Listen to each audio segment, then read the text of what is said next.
Gunmen mounted coordinated attacks in the Afghan capital Kabul on Wednesday, battling security forces for hours in the city's main commercial area after three large explosions sent plumes of smoke and dust into the sky.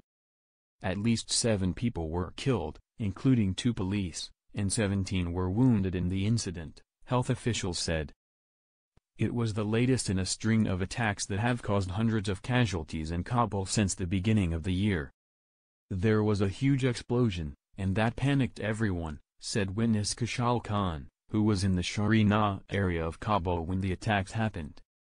We tried to get out of the area when there was another explosion and heavy gunfire. As fighting continued late into the afternoon and passers-by took shelter in nearby buildings, explosions could be heard periodically from the area. In a busy business district, full of shops and offices.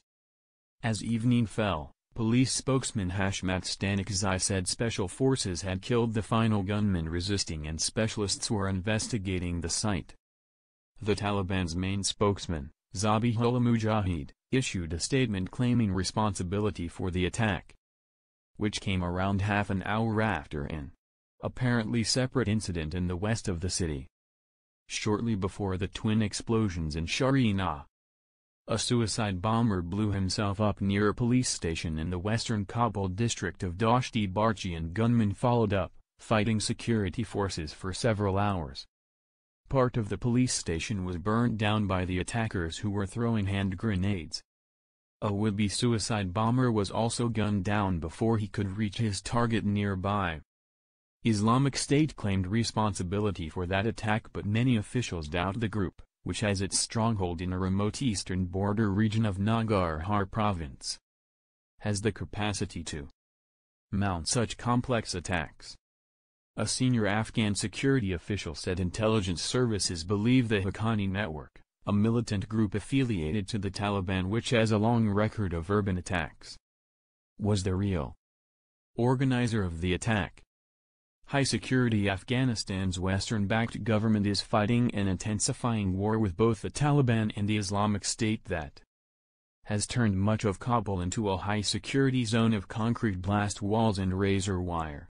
Earlier this year the top U.S. commander in Afghanistan, General John Nicholson, said protecting Kabul would be the main effort after repeated major attacks, including one in January that killed more than 100 people. But despite repeated government pledges to tighten security, authorities have appeared powerless to stop the periodic attacks that have killed and wounded hundreds of people and undermined confidence in the authorities. One witness in central Kabul said Wednesday's attack in the city's business district started with gunmen shooting police before one entered a building and blew himself up. At first, the attackers opened fire on a policeman and shot him in the mouth, said Zamir Jan, who was standing nearby when the attack started. Right after that, they killed another person in the area and then one of the attackers entered in the building and detonated his explosives.